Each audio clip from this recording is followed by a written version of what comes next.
Les vraies voix Sud Radio, le coup de projecteur des vraies voix. Face aux insultes entre les États-Unis et la Russie. Le président américain s'en est pris violemment à Vladimir Poutine. Un conflit nucléaire provoqué par, je cite, ce salopard cinglé de Poutine. Son of a bitch. Cela peut sembler être une tentative d'apparaître comme un cow-boy d'Hollywood. Quand il est loin des caméras, le président américain a la réputation d'avoir l'insulte facile. L'utilisation d'un tel langage à l'encontre d'un autre chef d'État par le président des États-Unis n'est pas susceptible d'affecter notre président Vladimir Poutine. My memory is fine. My memory, take a look at what I've done since I become president.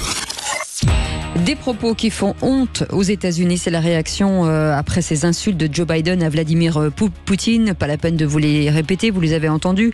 Avant cette polémique, ce sont les gaffes involontaires de Joe Biden qui suscitaient l'inquiétude quand il avait confondu le président égyptien et mexicain, Macron et Mitterrand, ou encore Angela Merkel et Helmut Kohl. Alors parlons vrai, est-ce qu'il est encore crédible pour parler sur la scène internationale? Est-ce qu'il est conscient de son état, puisque vous l'avez entendu en anglais, il a dit « ma mémoire va bien, elle est parfaite ». Est-ce que vous pensez que sa santé mentale pourrait, pourquoi pas, créer une procédure d'impeachment aux États-Unis? Biden risque-t-il de causer une crise diplomatique majeure? Vous dites oui à 85%. Vous voulez réagir? Le 0826 300 300. Et notre expert du jour, Olivier Piton, qui est avec nous, avocat français aux États-Unis, ancien député suppléant Les Français d'Amérique du Nord et auteur de ce livre, Kamala Harris, la pionnière de l'Amérique, aux éditions Plomb. Bonsoir, merci d'être avec nous en direct de Washington, je crois. Absolument, de Washington. Vous avez beaucoup de chance. On a eu un peu de neige ce matin. Vous avez doublement de la chance. Philippe Bilger. On a que de la pluie, nous. Finalement, avec cette question, est-ce qu'on risque une crise diplomatique à force? Alors, c'est mine de rien, cette interrogation est beaucoup plus complexe que le propos abrupt de Biden pourrait le laisser croire. Parce qu'au fond, qui dans son cercle intime ne serait pas prêt à traiter de tous les noms Poutine, notamment probablement après l'assassinat de Navalny. Mais je me demande, et tout à l'heure Maître Piton y répondra, est-ce que Joe Biden s'inscrit sans le vouloir dans une sorte de langage diplomatique qui depuis quelques années devient de plus en plus grossier et vulgaire, comme si on quittait les gracieusetés diplomatiques pour aboutir à une sorte de parler vrai, voire de parler grossier? Ou est-ce qu'il faut considérer que Biden, compte tenu de son grand âge et de la libération de ses propos et de ses pensées, est prêt à dire n'importe quoi? Et dernier élément, est-ce qu'il est vraiment conscient par ces mots-là, de sortir du jeu diplomatique, ou est-ce que d'une certaine manière, il ne précède pas peut-être la diplomatie de demain? Françoise Degois. Moi, je pense qu'il est tout à fait conscient de ce qu'il dit. Joe Biden, c'est un grand, et Olivier Piton le sait très bien, c'est un grand spécialiste de ces formules abruptes. Il est extrêmement lissé, et par ailleurs, je rappelle que c'est pas une déclaration officielle, c'est une déclaration devant des donateurs. C'est pas à un moment donné Joe Biden qui a pris la parole à la Maison Blanche lors d'une conférence de presse hebdomadaire en disant Vladimir Poutine est un fils de pute. Non, c'est un vieux routier, Joe Biden. Alors bien sûr, il a des absences, ça c'est évident, qui peuvent inquiéter les gens. Mais c'est un vieux routier de la politique. Il sait aussi qu'est-ce qu'il envoie comme signal. Qui a envie de faire de Poutine une victime aujourd'hui? Qui ne pense pas dans son fort intérieur, la moitié en tout cas de la planète, l'autre moitié soutenant Poutine, pense pas que Poutine est un type qui sacrifie 150 000 soldats russes sur le front ukrainien, qui attaque des pays en plein état de droit, qui fait assassiner ses opposants, qui pense pas dans sa cuisine quel fils de pute. Donc moi je pense que la crise diplomatique, j'y crois pas. Après, c'est le problème de la substitution. Sébastien Ménard. Est-ce qu'il peut être encore candidat jusqu'au bout? Je sais pas. La crise diplomatique, j'y crois pas non plus, mais en tout cas, ça illustre quelque part la déconnexion irresponsable d'une élite politique mondiale. Voilà, je rappelle quand même que le rôle des États-Unis, alors normalement, quand on est à peu près idéaliste et humaniste, comme un certain nombre d'entre nous autour de cette table, on peut se dire qu'effectivement la première puissance mondiale, elle est censée nous aider à trouver une voie de passage avec Poutine pour faire la paix, pour éviter que l'Europe soit totalement atomisé, parce que c'était en train de se passer. Enfin, on en a parlé une grande partie de l'émission. La conjoncture aujourd'hui dans laquelle nous sommes est liée notamment à ces tensions internationales et à cette tension internationale.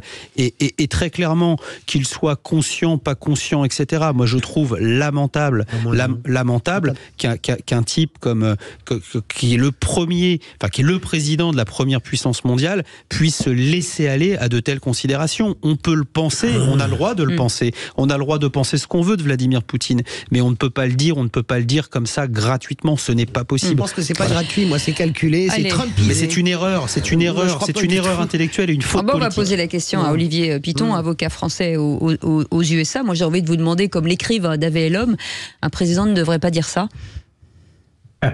Sauf que ça n'est pas un président européen, c'est un président américain et on est en campagne électorale. Et donc ça change évidemment la donne. C'est-à-dire que, bien évidemment, Joe Biden s'adresse d'abord à son électorat aux États-Unis avant de s'adresser au reste de la communauté internationale. Deuxièmement, il ne faut pas oublier qu'il avait déjà, entre guillemets, insulté Vladimir Poutine il y a quelques mois. Quand on lui avait posé la question de savoir si c'était un dictateur, il avait répondu sans hésiter, oui. Absolument, c'est un dictateur.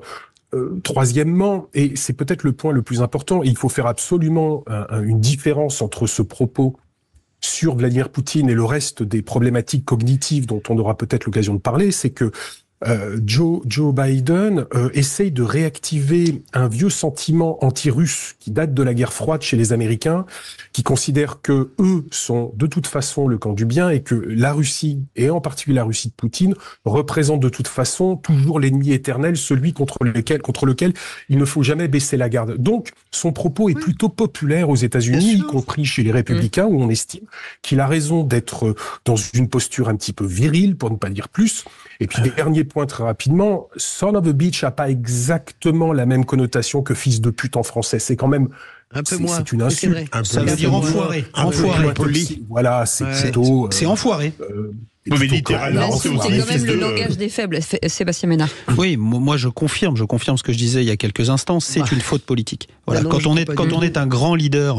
Non, parce que là on est dans de la tambouille électorale, comme le dit Olivier Piton, on est dans de la tambouille électorale. C'est-à-dire qu'il a besoin quelque part de radicaliser son électorat, il a besoin de faire de l'anti-communiste primaire. Je rappelle que Vladimir Poutine est pas le premier des communistes, hein, loin de là.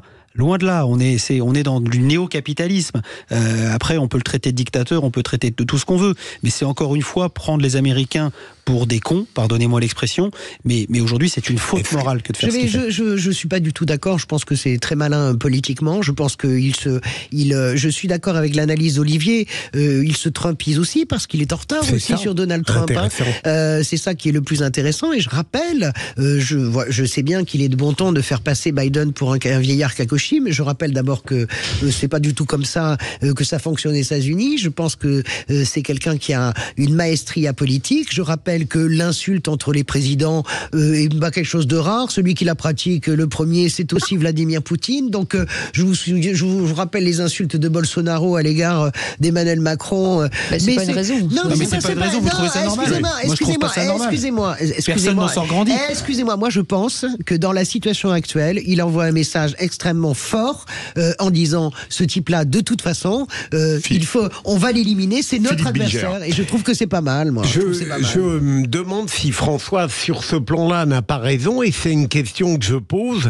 Est-ce que d'une certaine manière, il n'y a pas chez Biden la volonté de reprendre à Trump quelque chose qui, à tort ou à raison, pouvait être perçu comme une avancée, un avantage, c'est-à-dire une sorte de personnage, de personnalité qui parlait vrai et brutal et qui faisait plaisir à tous les électorats? La question s'adresse à moi? Oui, Olivier. À personne d'autre. Excusez-moi. Oui. Pardon, Philippe, pardon. Oui, absolument.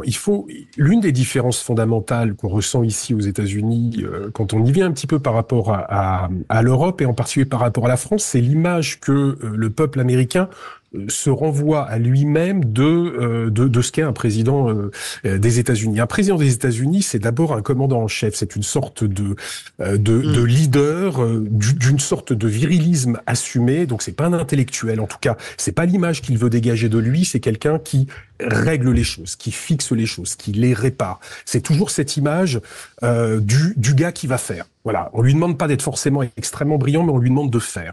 Et en l'occurrence, vous avez raison de rappeler que depuis à peu près 2 mois maintenant, Joe Biden est systématiquement en retard dans les sondages par rapport à Donald Trump, qu'il est donné battu dans les 6 États qui feront l'élection, à savoir le Wisconsin, le Michigan, la Pennsylvanie, la Géorgie, l'Arizona et le Nevada, et que donc l'un des moyens aussi de pouvoir tenter de refaire son retard, c'est de jouer cette carte du grand singe dominant, de l'alpha mâle. C'est pas moi qui le dis, il y a eu une émission qui a été faite il y a pas tellement longtemps, où effectivement on a ce sentiment du combat des 2 grands singes, et donc cette volonté de marquer virilement qu'il est opposé à Vladimir Poutine est aussi effectivement un moyen de tenter de rattraper son retard, c'est incontestable. Mais Olivier Piton, noyé finalement dans ces erreurs, de mélanger des pays, de mélanger des chefs d'État, est-ce que la tactique peut fonctionner? Parce qu'on a l'impression que ça fait partie du lot en fait, ça fait partie de peut-être un président qui devient sénile, qui confond les présidents, qui confond les pays, qui finit par insulter tout le monde. Est-ce que ça va pas participer justement à ce que pensent aujourd'hui certaines personnes de lui?